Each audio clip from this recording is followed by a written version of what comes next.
ہم کریں گے ہر مظلوم کی حمایت۔ بسم اللہ الرحمن الرحیم۔ السلام علیکم، میں ہوں حرین فاطمہ اور آپ دیکھ رہے ہیں حمایتی نیوز HD چینل۔ نظر ڈالتے ہیں آج کی اہم خبروں پر۔ کیرالہ پنجاب مریم ناز کے ڈرگ فری پنجاب ویژن کے تحت تھانہ کوٹ مومن پولیس نے منشیات فروشوں کے خلاف بھرپور کریک ڈاؤن عمل میں لاتے ہوئے بین الصوبائی منشیات فروشوں کے گینگ کو گرفتار کر کے ان کے قبضے سے کروڑوں روپے مالیت کی 14 کلو گرام آئس برآمد کر لی۔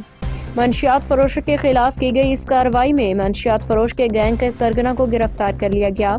منشیات فروش صوبہ KPK کے ضلع مردان سے تعلق رکھتے ہیں، جو مسافر کے روپ میں کار نمبری 136WB پہ منشیات پنجاب کے مختلف اضلاع میں اسمگل کر رہے تھے۔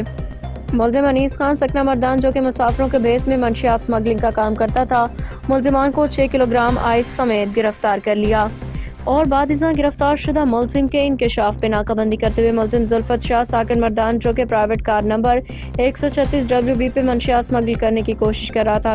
اب تک کے لیے اتنا ہی۔ مزید خبروں اور اپڈیٹ سے باخبر رہنے کے لیے دیکھتے رہیں حمایتی نیوز HD چینل۔